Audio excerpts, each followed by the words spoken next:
Hey everyone! Today we are going to learn how to create a unit circle. Now I'm not talking just memorize the unit circle, I'm talking how is it formed, how did we get all these crazy parts of it. It's not like last year where we just show you the unit circle and then we're like memorize it. We're going to have to learn how all the different parts come about, all the angles, all the points at the end of the circle here. So the unit circle is actually just a circle that's graphed in the coordinate plane. If you look at this from far away, you can actually kind of see that coordinate plane in the background here. Because this is just a circle in the coordinate plane, we're also giving it a radius of 1. Radius is 1. So if we were to go back and think about how we wrote this equation in the conics unit, if you have a circle with its center at 0, 0 and a radius of 1, then the standard form for the equation of the circle would be x squared plus y squared equals the radius squared, which just is 1 squared. So on the unit circle, we usually mark off all of the angles that are part of a 45, 45, 90 triangle, and we also mark off the ones that are part of a 30, 60, 90 triangle. And also the multiples of 90, which again are just part of these anyways. And we mark them in both degrees and radians.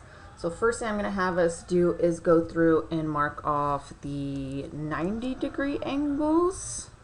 The multiples of 90, those should be the easiest ones.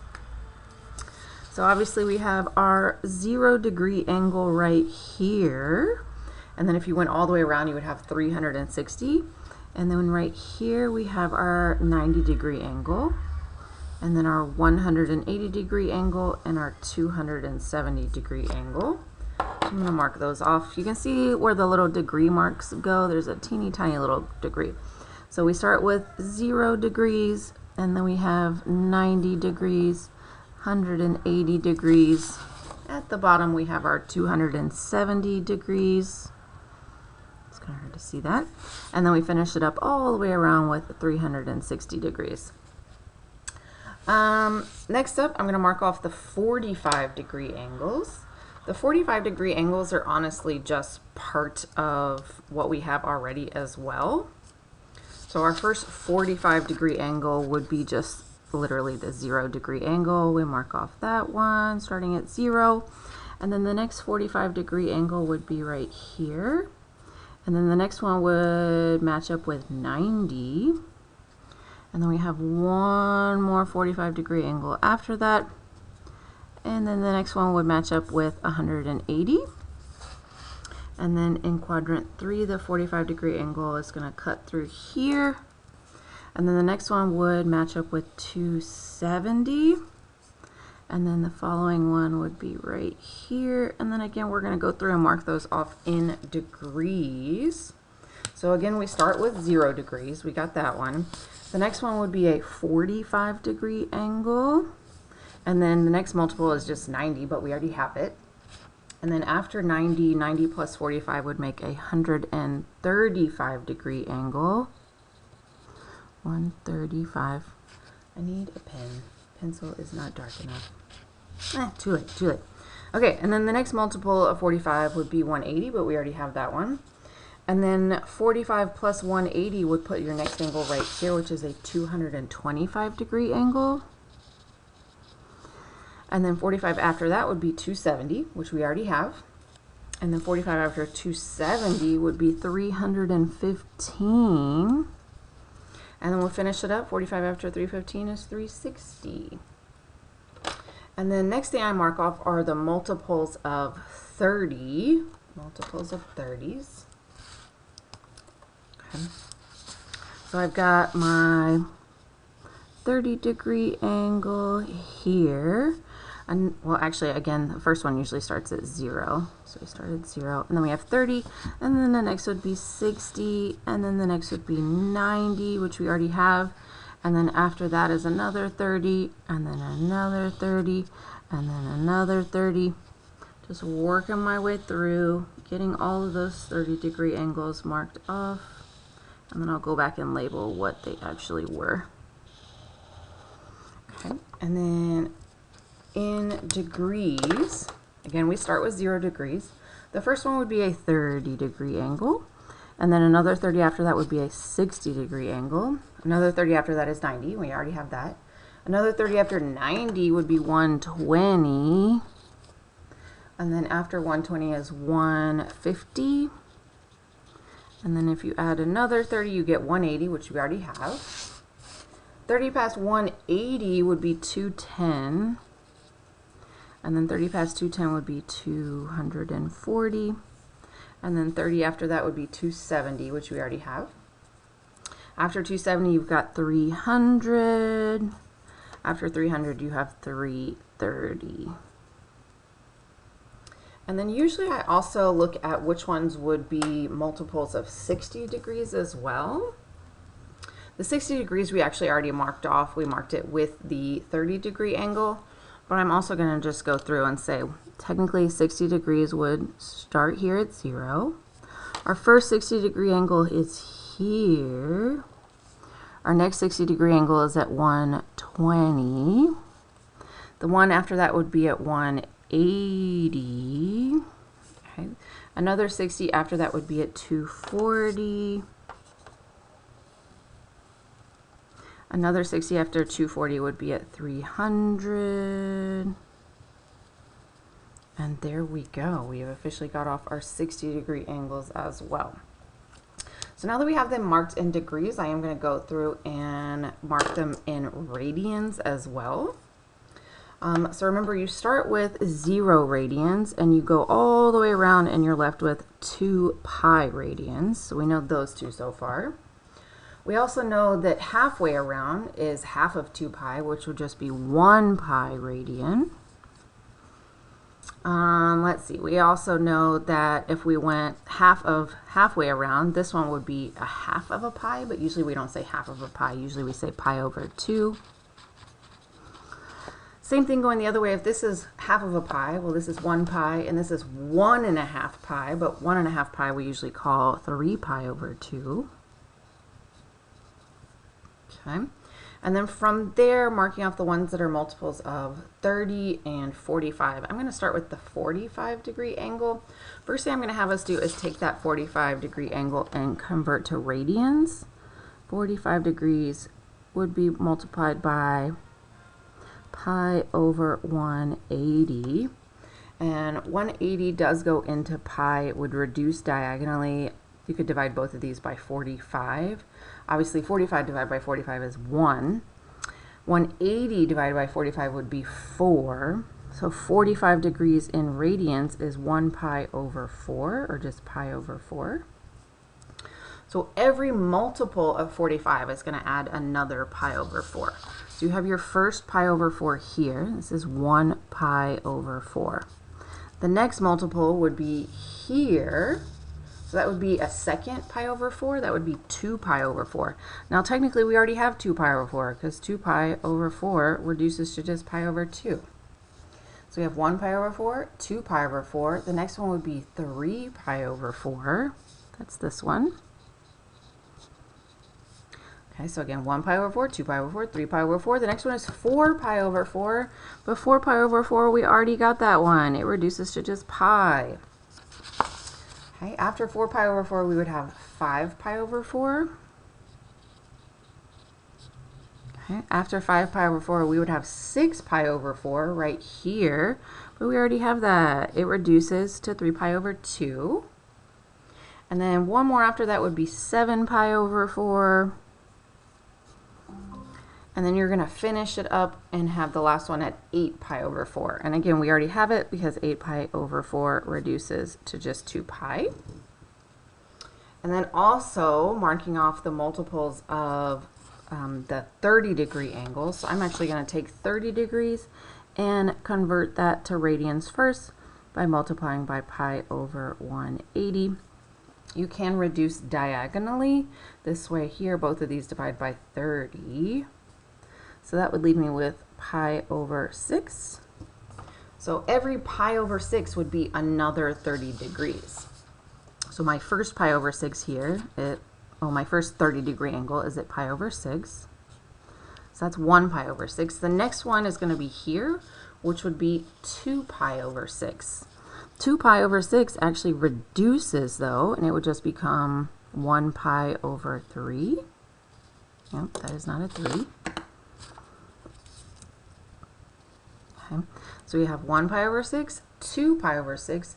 This one would be 3 pi over 6, but 3 pi over 6 we already have because it reduces to pi over 2. So we have 1 pi over 6, 2 pi over 6, 3 pi over 6. Here we have 4 pi over 6. And 4 pi over 6 reduces to 2 pi over 3. And the next one after that would be 5 pi over 6, which does not reduce. The next one after that would be 6 pi over 6, which reduces to pi, which we already have.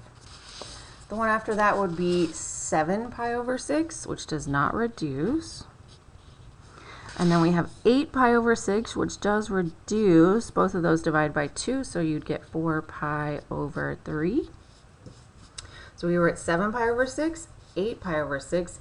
Here we have 9 pi over 6, and 9 pi over 6 reduces to the 3 pi over 2 that we already had there. Let's circle that one also.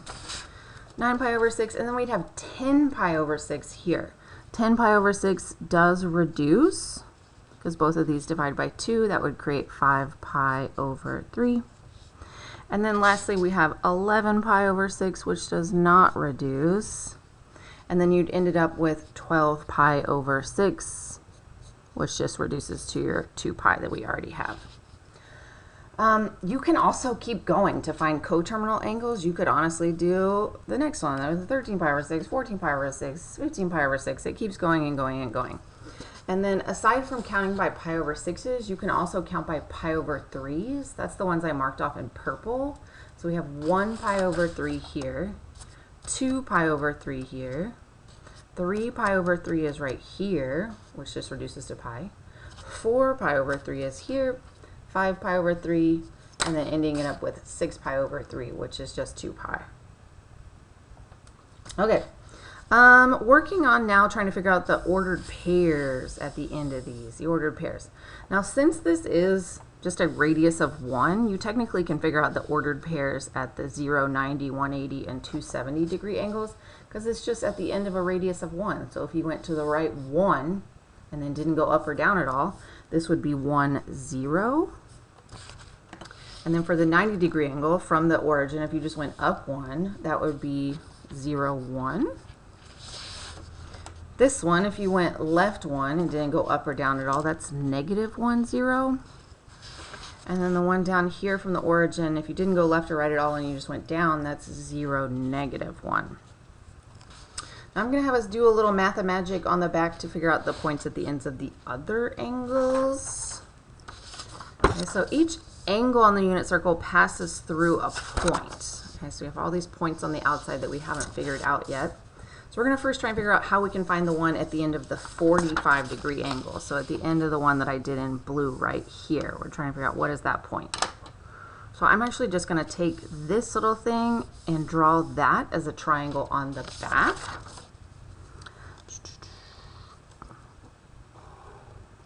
Not drawn to scale. Okay. So we know it's a 45 degree angle. Okay. And we also know the radius is 1. Now remember, 45 degree angles are considered to be the special right triangles that we reviewed the other day, where you have 45, 45, 90. So I know that these two sides are the same. It's an isosceles triangle. So I can actually solve for what this side measures to help me figure out what is that ordered pair that's right up here. So we have this angle and we went right and we went up to get to that ordered pair. It's right here. I went right and up to get there. So I'm going to do a little Pythagorean theorem, a little a squared plus b squared equals c squared. Okay. Where you don't know the lengths of these two, but we can solve for them. So both of my legs, I'm just going to put an x in their spot and write x squared plus x squared equals c, my hypotenuse, which is technically the radius. I'll write 1 squared, which is just 1. These two are like terms, so you can add them together. X squared plus x squared becomes 2x squared equals 1. If you divide by 2, you would get x squared equals 1/2. And then if you take their square root, x equals the square root of 1 over the square root of 2, which would become 1 over square root of 2, which you can rationalize. If you multiply the top and bottom by square root of 2, you get root 2 over 2. So that means that this side measures square root of 2 over 2. This side measures square root of 2 over 2.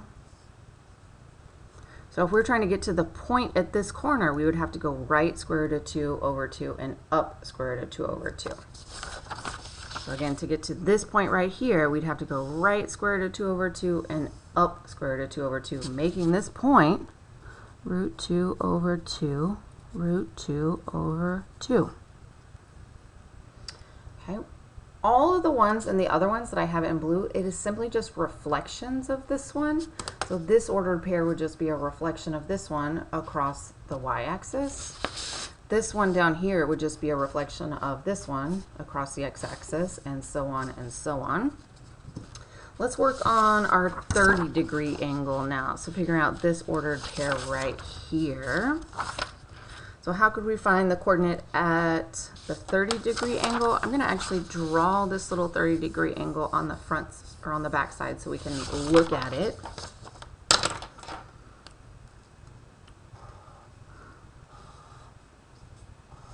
Not drawn to scale, just drawn to the best of my ability. Okay, so we've got our 30-degree angle here.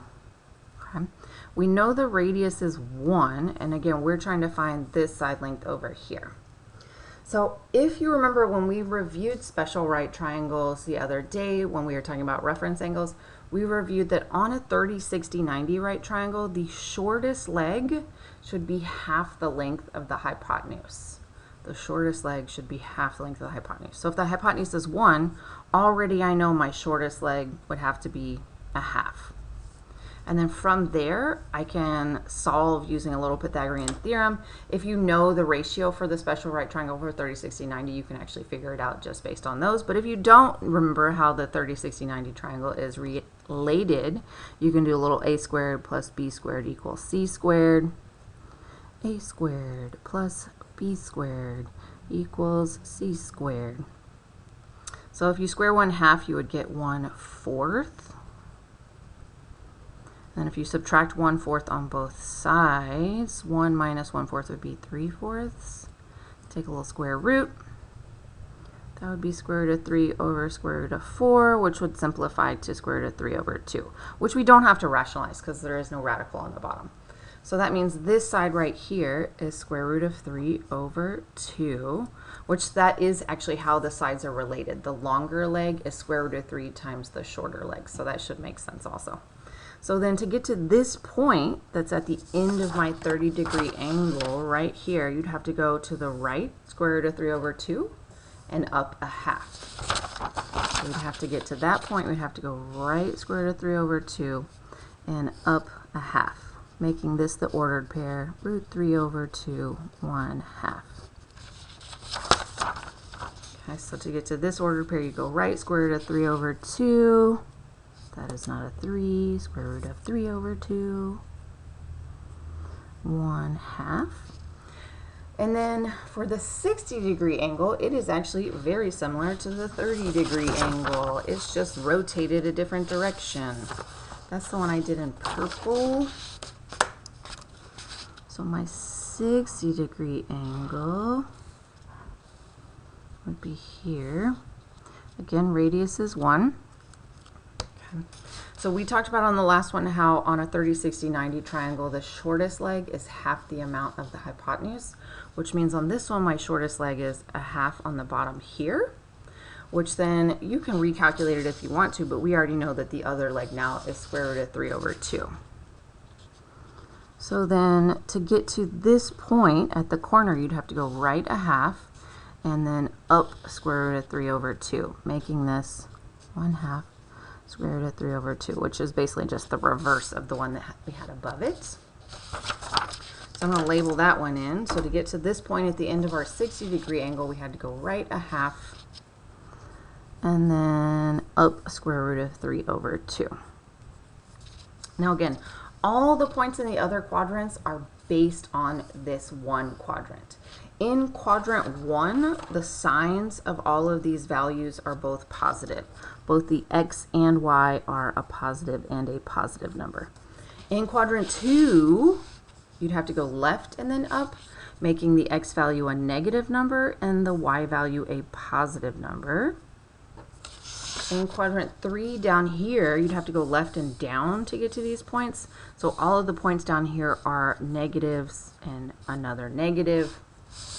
And then in quadrant 4, because you have to go right and down to get to these, you're going to have the x value is positive. Okay, new pencil. X value is positive and the y value is negative. So you can fill in the rest of your unit circle. I'll do one other quadrant with you just in case. So this 150-degree angle should have the same point as this, except the first number should be negative and the second number should be positive, because this one is just a reflection of my 30-degree. So I'm going to start by just writing down this one, square root of 3 over 2, 1/2. And then I'll go through and say, well, the first number should be negative, the second number should be positive. For my 135-degree angle, it's just a reflection of this 45-degree angle here, so it should have this same point, but with the x value negative, the y value positive. X value negative, y value positive. And then for the 120-degree, it's just a reflection of this 60-degree angle. Again, same point, it's just x is negative, y is positive. So it would be negative 1/2 and then square root of 3 over 2. So your assignment for today is we're slowly trying to get to the point where we are working on being able to create this or memorize the values on it. So I want you to finish the rest of this. And then I would also like you to start creating some new ones, like literally from scratch. Start being able to work on getting them marked off with all their angles and all of their correct values of the points on the side here. I'm going to show you one little trick that I use to help me remember the first quadrant right here. And it kind of uses a hand. I mean, you can use literally your hand if you want to. I'm going to draw a hand. There's my thumb, my first finger, my second finger, my ring finger, and my little pinky. And you can see how it kinda, okay. Doesn't it look like quadrant 1 here? So a way that I have used, I know that this is always 1, 0. I know that this is always 0, 1. Okay. And then each of these angles, remember, here's your 30-degree angle, here's your 45-degree angle, here's your 60-degree angle. And remember, you also have your pi over 4 in radians. And this would be a 30-degree, which would be pi over 6. And this is 2 pi over 6s, which is pi over 3. Okay.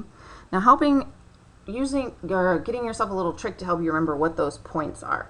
So one thing I like to do is if you look back at the front side, you'll notice everything is over 2. And everything has a denominator of 2. Got it. That's the first thing I'm going to do. I know everything is something over 2, over 2, over 2. Okay.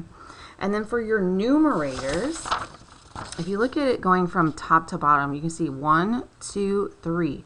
Now technically these are all square roots. Square root of 1 is 1. Square root of 2, square root of 3. 1, 2, 3.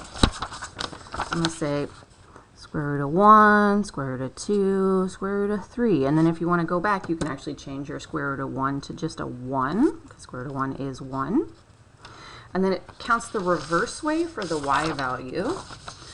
You can see those numerators, 1, 2, 3. And again, they're all square roots. It's just square root of 1 is 1 already. So I'm going to fill in. I know I've got square root of 1, square root of 2, square root of 3. And again, square root of 1, we'll swap it back out, and that'll just be a 1. And again, all you really need to do is get down quadrant 1. Once you get down quadrant 1, you can easily figure out 2, 3, and 4 because they're just reflections of things in quadrant 1. I also work on learning how to count by the radians, like learning how to count by pi over 4s, how to count by pi over 6s, how to count by pi over 3s, and even how to count by pi over 2s. This is 1 pi over 2, 2 pi over 2, 3 pi over 2, 4 pi over 2, and it can continue. 5 pi over 2, 6 pi over 2, 7 pi over 2. There's always more coterminal angles. You can also start thinking about how to count backwards, the negative angles. This would be a negative pi over 6. This would be a negative pi over 4. The next one would be a negative pi over 3. Remember, negative angles count in the clockwise direction instead from the counterclockwise. All right, you guys work on getting this little unit circle filled out with the rest of the points that are just reflections of quadrant 1.